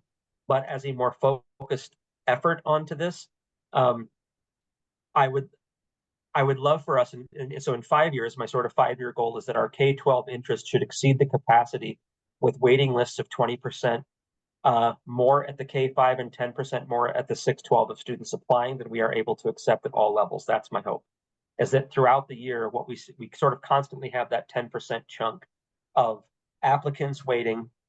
And it's right. I know the waiting for Superman thing. And so it feels awful to say, I want kids waiting in the wings for an opportunity to be at an amazing school. Sounds cold-hearted, but I hope you understand. It's coming from a place of like, I want to make sure that once a spot opens and we have interested families, we can get them in right away at the school. So it means that we currently include 160 students across both campuses that would meet that number. At the K-5, it would be at least 82 students at all times, averaging 14 per grade level. And at the 6-12, it would be 107 students averaging 20 per grade level for 6 through 8, 15 at grades 9 and 10, and 10 at grades 11 and 12. So broken up just because the natural pyramid structure of we will never have as many seniors as we have 6th graders. It just the nature of the beast. And so making sure those numbers makes sense. Long-term enrollment goal. So I put in here 1570. I think 1580 was what Katie quoted tonight, so that certainly can be adjusted. Doesn't throw these numbers off much, if at all. But then our annual goal this year is I would love our K-5, our K-12 campus to be within 5% capacity at each grade level maintained throughout the school year. I know that the numbers, once you get past 40 days, adjust. And last year there was, in the second semester, we had some applications and people interested. And we said, well, let's wait and jump them on for next year because we'll have that growth calculator in there. And I think there will come a day when that growth factor will no longer be something we want to rely on. And I would rather bring in kids semester 2 so that we maintain into the next year. And so our K-5, we want no fewer than 66 students per grade level for this year across the grade levels. Our 6th, we should not see fewer than 237, which all these numbers that I've shared with here is a 5% lower than what our projected number should be. So it just says we won't dip below that at all. So if we take any kind of a hit, we're not taking a hit of more than 5% of our numbers at those different grade levels. So that's how those share out, which essentially says a total enrollment of no less than 1489, which is 90 students, I think, lower than what she had projected, what Katie had projected for this year. So if it looks like in September we need to adjust this, we certainly can, but that's where I was coming at. a month ago. So any questions about retention goal? Okay, all right, I know this has been long-winded. I'm sorry if it's dry. I will drop some more things to just quickly touch base on, and then we'll move forward. Because I wanted you all to kind of see what our principals will be seeing. And I'll share screens and then I'll drop the links into the chat afterwards so that we can streamline it a little bit better. So the 612 is it's going to look exactly the same as the K5. So I'll just share the one with you and then I'll put the links for the two different ones. But essentially what it lays out for the principals is in terms of strategic planning, I want to be thinking. So this is like the Martha Barrera question, right? How do we get these things to happen? And it's how do we create a strategic planning document that allows us to utilize the total complexity of the staff that we have to maximize the efficiency of working towards any one of those goals. Like if we land this in teachers' laps to say, get 10 more of your kids across the line, we're doing a disservice to the teachers by not also identifying how the support structures will be there to ensure that they're able to make those goals. I've laid out for the principals in a little bit more simplified format. These are what your 3 annual goals are for this year. They already have the document that shows the 5-year plan. I would like them to sort of identify their staff. Who are the people that are on these different groups that each play a factor in being able to affect the outcome we're looking for as a part of our strategic plan? And then breaking it into quarters. So this is their challenge, is the quarterly goals. What do we do each quarter leading up to the then administrative end of the year? How did we do this year? What do we need to do for next year goal? So we can transition into the next school year knowing where we got this year as well as where we need to go, so we can keep that 5-year plan either on the horizon or make it more rigorous if we feel like we're making leaps and bounds as necessary. So I laid out the academic goals, and then what I will go over with them tomorrow is as they have these meetings with their administrative team, their lead team, their student support team, office staff, staff leadership, and then staff in general, how do we incorporate, how will they utilize each of them to make this happen? So I'm imagining that as an example up here, if I'm at the K5 and I want our kids to love our flavors, as was on our strategic goal, but I also want to make sure that they're increasing in iStation, then I need my office team to make sure that the health office is running and functioning well with up-to-date guidelines. We should be ensured that the office manager is tracking attendance, and we're doing those tiers 1, 2, 3, and 4 attendance letters quickly so parents are re-engaged if attendance is lacking. Our PLCs will need to be training with the instructional coach and training their departments and how to utilize the data to make instructional decisions. Our staff should be trained at their term breaks for full staff meetings. Our student support team should be fully engaged in terms of how our special ed team provides support for their subgroups to meet these. Our counseling team, how do we make sure kids are happy and healthy and in classes? How does our IT team, knock on wood, internet is working at the 612 and has been for 2 days so far without a hiccup as far as Anthony has reported to me. So how does our IT team make sure that the tools are readily accessible for kids and that we don't have any hiccups on testing days and days where kids are needing those for instruction? Our food service, I put them in there because they need to be equally, like everybody plays a part in this. And so I would like our principals to be thinking through how do they create the strategic plan to make it happen, and then have a place to look at what is your quarter 1 goal? How are you utilizing your teams to get there? The academic, the community, as well as the retention goal. So this is the work that we'll be doing together. And this is when I laid out to the principals, we're going to talk tomorrow both about this, as well as how we provide feedback to our principals. That document has been revised over the summer, so they can see how all this plays into those things that they are stored in as site administrators of how you're continuing to get the school to both maintain what's going well, but also continue to progress moving forward with things. So, yeah, like I said, the 6 through 12 looks exactly the same as that. It just has the different goals laid out, but it's essentially the same group. It only adds a few staff members at the 612 that the K5 doesn't, which is the academic coach, the math interventionist, and those kinds of staff. So there's the plan. Deep breath. Feedback, insight, questions. I'm fair game right now. Yes. Yes, ma'am. I mean, I know we don't have any say on it, but can we at least like get a glimpse? I'm just curious to see like how, you know, how that nice document looks when in completion or as a summary or just something that, you know, not to, just to see it. No, absolutely. I think as it gets, my hope is that as it gets filled out, when I do my quarterly evaluations of them and I'm receiving mine, we also at that point within the year can take a look at, here was their quarterly goal, here's how they engaged this group, and here's where we got with what needed to happen. So it also becomes a relatively easy reporting tool back to you guys, of how we're progressing. So we're not in May going, okay, how do we do? By the time we hit April, you all should know pretty well how we're doing towards achieving those. Excellent. Miss Dottie. Patrick and Jake, I'm blown away. It's so comprehensive and so inclusive, and I applaud your hard work. So, Yeah. thank you. Beautiful. Yeah, it'll be fine.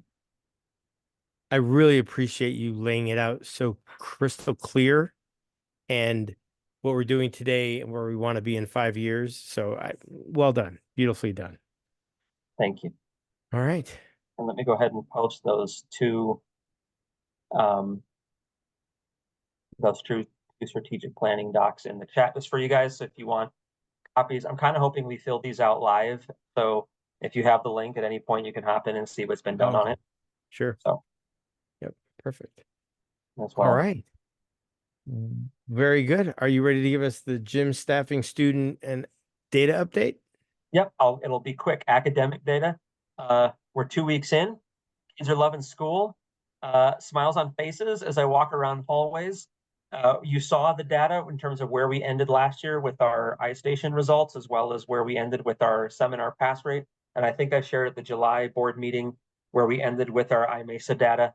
So we're at a good place to target what I honestly think the thing which surprises me, of all the schools I've worked at for all the years I've been there, reading has always been the things kids excel at. Math is always the things they struggle at. And our school has flipped that. Our math scores are really good, K-12, really strong. It's our reading scores that we have to figure out why we're behind where we should be on reading. And we're not behind like the state average. We're not behind district averages. We're just behind where I feel like we should be as a school with our reading scores. I think that's something I would love to know more about, how we get those improved. In terms of facilities and construction, the last we heard, we should have a truss being moved. I wonder if Anthony is still in the audience. He's still an attendee. He is. He may have some updated information. I believe the truss move that was supposed to happen August the 10th got bumped to this coming weekend, to this, I think the 17th, as it got moved to there. Once that is removed, the big things have been pulled out of that, and then it's the fine cleaning. I've asked for things like projections on where we're at with the plans, where we're at with the construction timelines.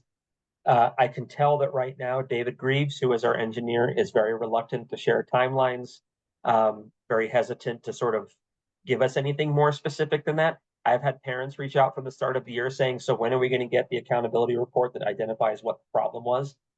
I'm also getting a sense that that is not a thing that will ever land in our hands, that the lawyers have capped what is going to be allowed to be shared at the end. So I'm trying to finesse some of that information out, but we were really playing a careful game with getting access to those new classrooms.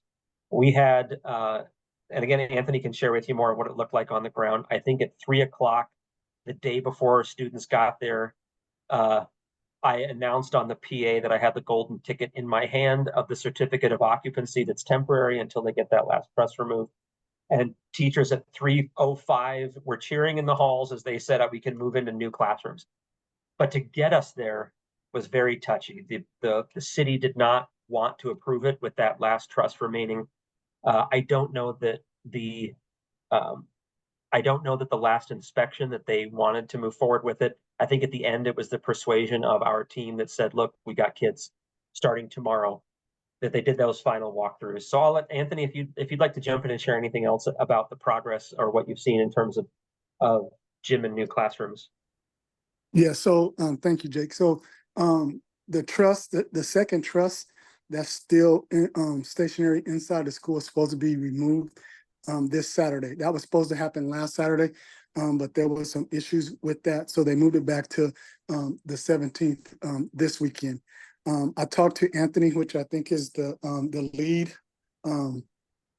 person on the ground, and he said the east wall is going to have to come down because it was compromised. So I don't know what that looks like or what's all entailed with that, but that's what he was explaining to me yesterday when I went through and was looking at some different things that was happening in the school. So other than that, I really haven't gotten any other updates because I haven't had an opportunity to get out and talk to him, but that's where we're at as far as that's concerned. And Anthony, to clarify, would that be all of the east wall, including the east wall around the black box, or just that section that was within the gym space?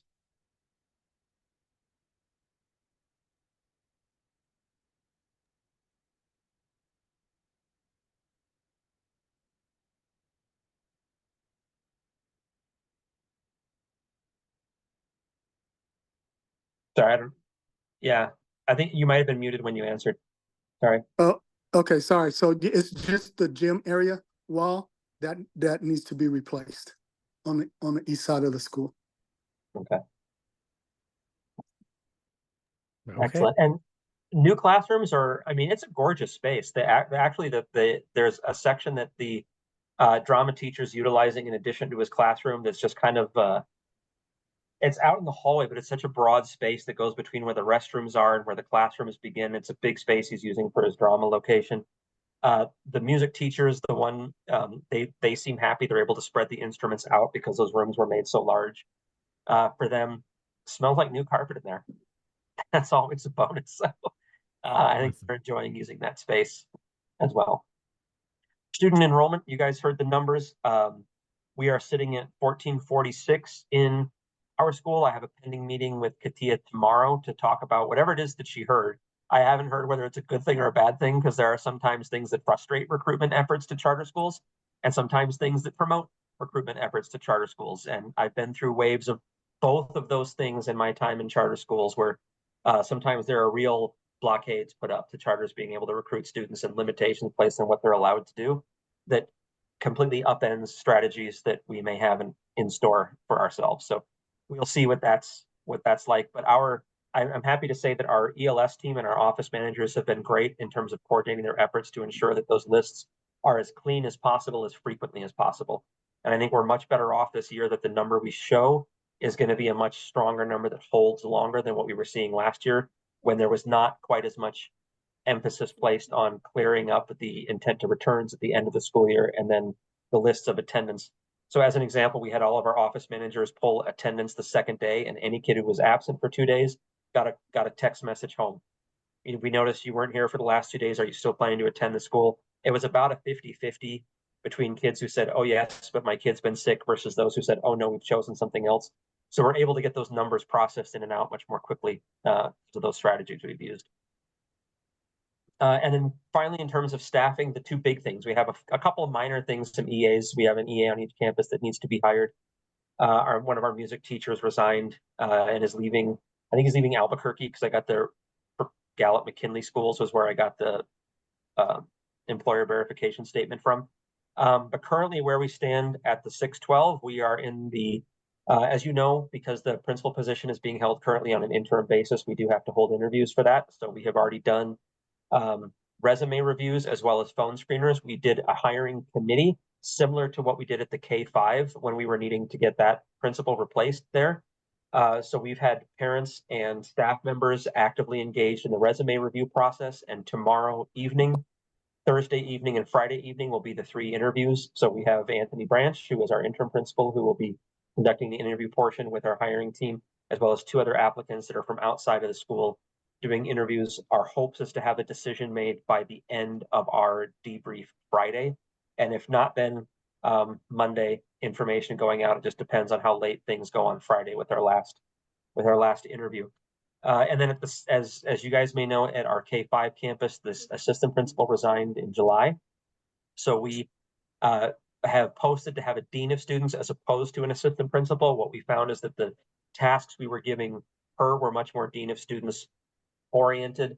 That position pays a little bit less, so it saves us some on the finance side of things. But it also equips the principal to make some more ready decisions alongside her leadership team and allows the dean to more focus on student needs. So that's been posted for a couple of weeks. I was waiting to finish out the 6-12 principal hiring process.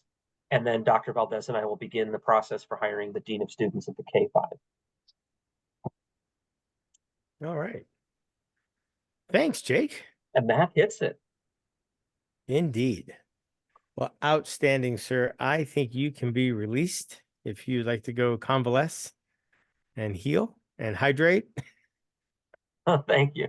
I will certainly mute and just hang around because I feel like I don't get a sense of closure if I leave early. So if Very you good. have any questions of me, I will certainly still be here till the end of it. But also feel free if something percolates over the night and you have a question tomorrow, of course, always feel free to email me. Thank you very much, sir. Thank you. Thank you. Thank you, team. All right. Any board comments? We're on item number 8. Other than the school year is underway, here we go. Here we go. Hopefully, we'll see some student and faculty spotlights in the coming months. That is one of my favorite parts of this meeting. So hopefully that will start up again. All right. And if I see there are no attendees in our attendee audience, and it's just all of us, but I will open it up for public comment for any item that is not on the agenda. Let it be said, let it be done. And our next meeting is on September 10th at 5:30. I'll be hosting that from Athens, Texas. So I will be here, but I won't be here. Otherwise, folks, Dottie, Aaron, Martha, thank you so very, very much for your time, your commitment, and your diligence to serving on this board. I don't think any of us take it for granted and really, really appreciate what you all do. I hereby adjourn this meeting at 7:29. Folks, have a wonderful rest of your evening with your families, and I'll see you all soon. Good night. Feel better, Jake. Yes.